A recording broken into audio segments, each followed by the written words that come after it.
आज का हमारा टॉपिक है, क्या ना चाहते हुए भी आकर्षण का नियम लगता है, यानी हमें पता ना हो तब भी जाने अनजाने में लग रहा है। देखिए, यहाँ पर जेरी है, वो पूछते हैं क्या हम आकर्षण के इन नियमों का जाने अनजाने विभिन्न प्रकार से उपयोग करते हैं।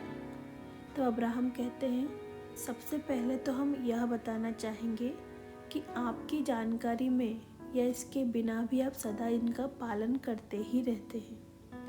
आपको अपने सभी कार्यों में इनका उपयोग करना होता है।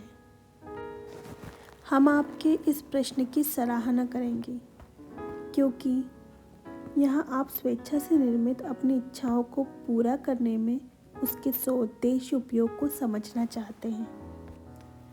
आकर्षण के नियम के सोउद्देश्य उपयोग हेतु सबसे पहले जरूरी इसकी उपस्थिति के प्रति जागरूक होना है।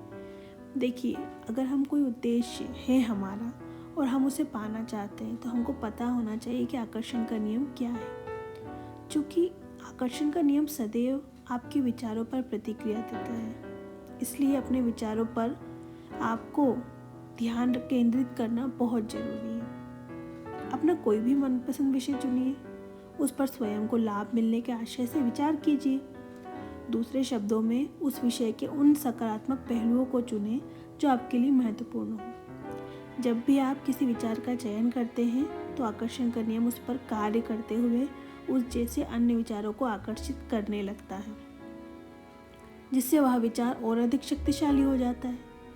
कई विषयों पर मस्तिष्क दौड़ाते रहने की अपेक्षा अपने चयनित विषय पर, मतलब कि आपने कोई चीज़ सोची कि अब मुझे करना है, ध्यान केंद्रित करने से उस विषय के प्रति आपका आकर्षण बिंदु और अधिक शक्तिशाली हो जाता है।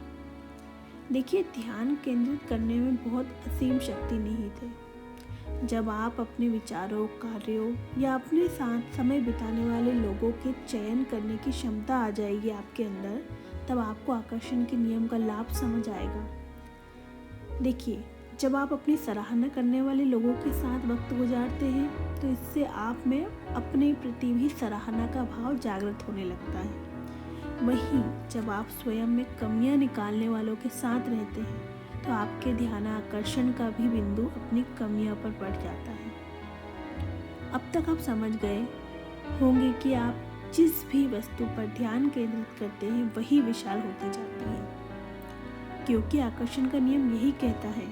इसलिए अपने प्रारंभिक विचारों में भी पूरी तरह सचेत रहें। विचारों का संवेग बढ़ जाने के पहले शुरुआती स्तर पर ही उनकी दिशा परिवर्तित कर देना अधिक सरल रहता है, क्योंकि विचारों की दिशा किसी भी समय परिवर्तित की जा सकती है।